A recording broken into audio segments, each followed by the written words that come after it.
into a wide-reaching illegal gambling operation here in the Houston area, specifically in the form of illegal game rooms. Yesterday afternoon, a coordinated effort of over 720 law enforcement agents and officers executed search warrants at 45 locations in the Houston area, 30 of them at these illegal game rooms.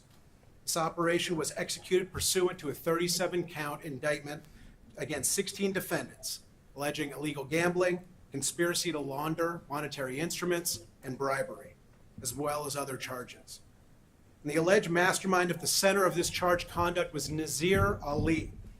Ali is alleged to have used family members and other Confederates to operate his dozens of game rooms across Houston, to transport bulk currency proceeds between these rooms, and to launder those proceeds through businesses he controlled. The scheme itself was sophisticated in its design and its operation. It utilized armed security, surveillance systems, membership lists, and member ID cards to ensure that those that were accessing these game rooms were legitimate customers of theirs and couldn't otherwise expose the operation.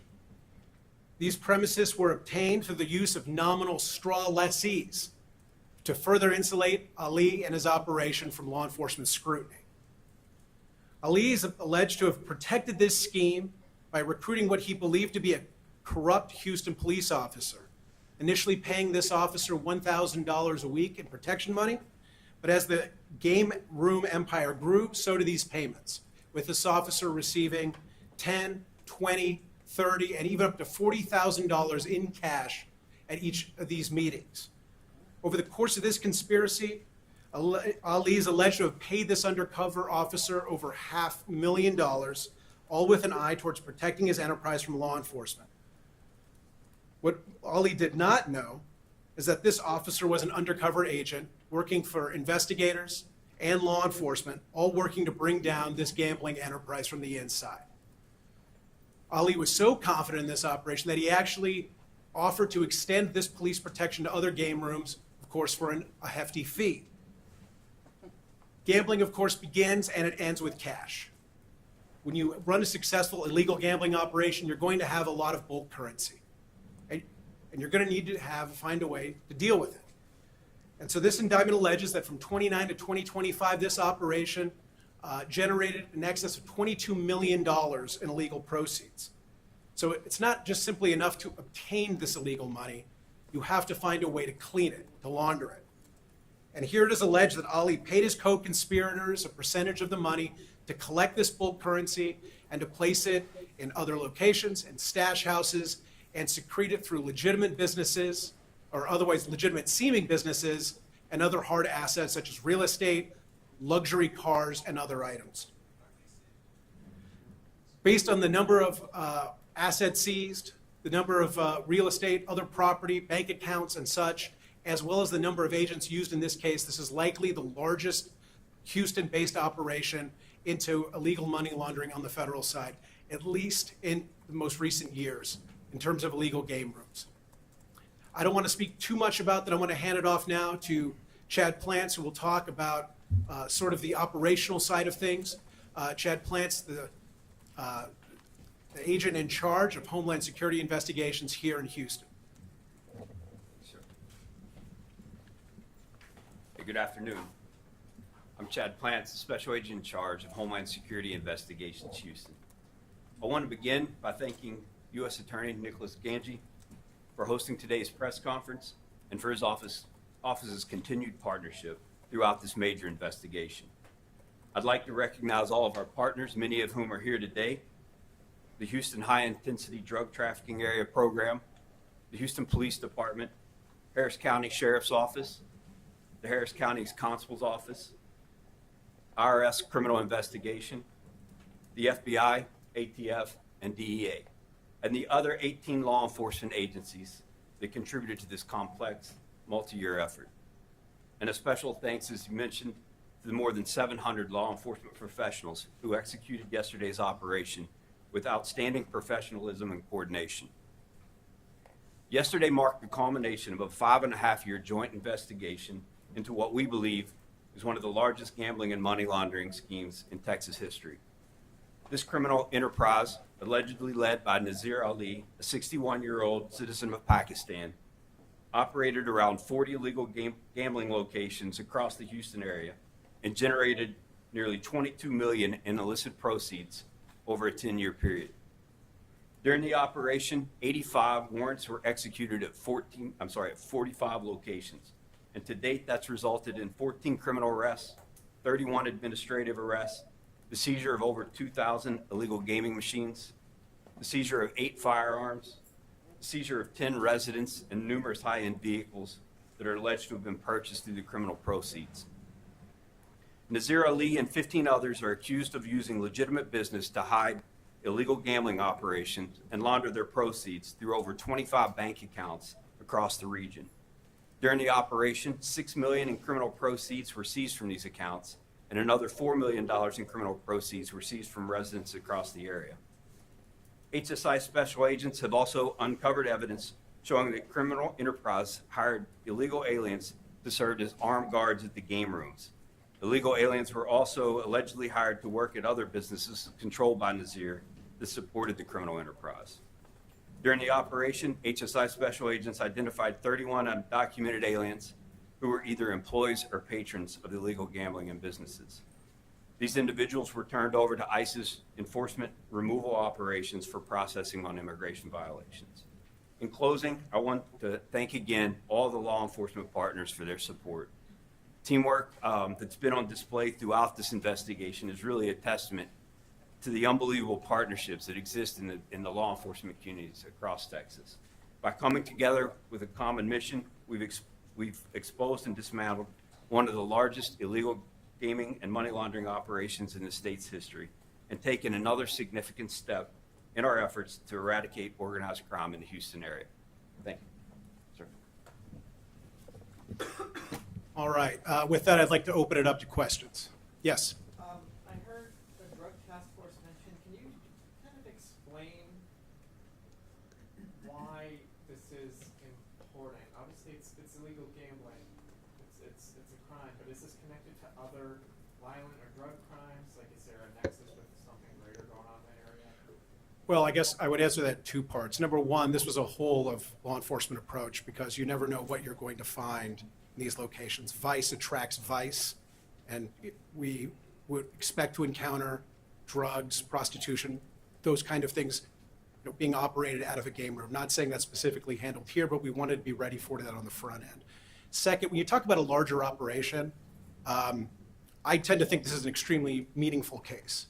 I think that there's a tendency to see certain quality of life crimes, prostitution, game rooms, illegal gambling. Maybe it's not taken as seriously as it should be or enforced as energetically as it should be. And I'm not talking about law enforcement, I'm talking about as a community. And that maybe we, as the people that live in Houston, we see our community and we say, you know what, that's just having that game room on the corner and the people hanging out there all hours of the night and, doing drugs or drinking outside, prostitutes being there on the track. That is just something we have to deal with living in Houston. And I think a case like this shows that that doesn't have to be the case, that we are going to vigorously prosecute state and federal laws whenever they are broken. Yeah. You said the investigation into these game rooms was 5 years long, so these were allowed to operate for 5 years. Why was now the moment to step in? We felt that we had sufficiently proven our case, obtained the proceeds, and we're in a better position to execute a large-scale operation. Indeed, hitting 30 game rooms at once is no easy feat. We did that. We shut them down. We seized, I believe, $16 million in proceeds. All of that, I think, bears the fact that we let this get into a position where we were best able to act. The officer who was paid, and I guess Nazir believed that this relationship was protecting his business. Was that just an officer? Was that someone like a chief, a captain? Well, I don't want to speak too much about that person's identity, but they were somebody that was working with federal law enforcement and also had local status in police. At what point in the 5-year investigation were you all able to infiltrate with this officer? This officer first made inroads into Mr. Ali in 2019. If you look at the cash that is alleged to have been paid by Mr. Ali, it started very small. $1,000 a week, a gift of a Rolex, but over time it grew and grew and grew, commensurate with his trust in this officer as well as the growth of the enterprise, ultimately reaching over $500 million. I'm sorry, $500,000. So because this officer was, working in their capacity as law enforcement, doing the right thing, there's not going to be any public corruption associated with this case, will there? Oh, no, of course not. This undercover officer was there for the explicit purpose of infiltrating this game room. All of the money that was paid is collected and it's evidence in a future trial against the defendant. So just to clarify, from the start, he was undercover. He wasn't approached out of the blue. He was always operating.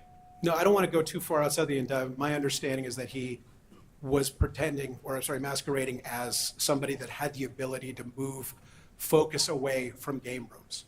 I think people are always interested. What happens when you seize that much money? Where does that money go? Is it in escrow until the case is over, or what do you do with the money that's Yeah. seized? Well, ultimately, there's a criminal forfeiture action that's committed because it's illegal proceeds. It's not something that's going to be given back unless the people are actually innocent and they can actually show that this money was legitimately obtained. So that is going to be forfeited. Any other questions? Yes.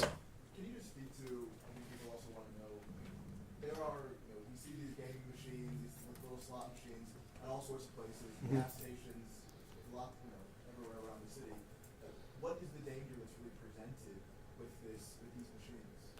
Yeah, so again, this goes to the earlier comment I made about this being a wide-ranging criminal activity. And I don't think that the people of Houston necessarily want to simply say, well, it's just gambling. Sure, it's against the law, but you know what, I'm going to let it go.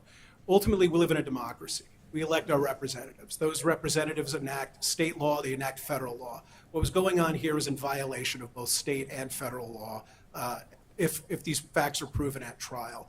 And so it seems to me that the people of Houston would, in fact, want enforcement of these sort of enterprises. Yeah. Yes, in the back? We spoke to a family member of a person that was detained yesterday. She did mention, her family member had gambling issues. So talking about Houston and its residents, what can you tell them, that are going through these issues, they can't get away, but then all these operations are happening, what can you tell them? Yeah, I'm not going to speak to any sort of public policy of gambling as a whole. I'm speaking about legal gambling here, but anytime that the grip of gambling can get a hold of somebody, it's very difficult to shake loose. And I hope that person finds the treatment that they would like. I do not believe that nobody here is being charged with simply gambling. It's for people that were operating this criminal scheme and laundering proceeds. Yes? You mentioned that Mr. Ali offered the undercover officer services to other gaming people involved in that industry, I guess, for lack of better words. Did any of them take him up on it, and were they part of those arrests? The people that were, I don't want to get, again, too far outside the indictment, but the idea that he would offer these services in exchange for a percentage of the profits. So I should probably leave it there. Thank you. So we know there are other gaming operations out there. What's your message to anyone who's running an illegal gaming operation? Find a new line of work. Yeah. I think this is the third press conference I've been to since you've come to the office where the charges involve racketeering. Is that a coincidence, or is this some new priority in your office to charge racketeering-related crimes? We do not have any sort of specific instructions to charge racketeering, but anytime that you have a large criminal enterprise that's operating with a pattern of criminal activity, we are going to bring the most serious readily provable offense. That general guidance has been given by the Department of Justice to always charge the most serious readily provable offense. That we're not public policy makers. We're not here to decide what laws should and should not be enforced. Okay. So I think you touched on this a couple of times, but I just wanted to ask one more time. Yeah. Are there any violent offenses connected to this? I think once again people might say, well, what really is the harm? How is this keeping the people of Houston safer? There was an assault on an officer, I believe that was alleged during the execution yesterday by a patron. But in terms of actually violent conduct by the operators, I am not currently aware of any.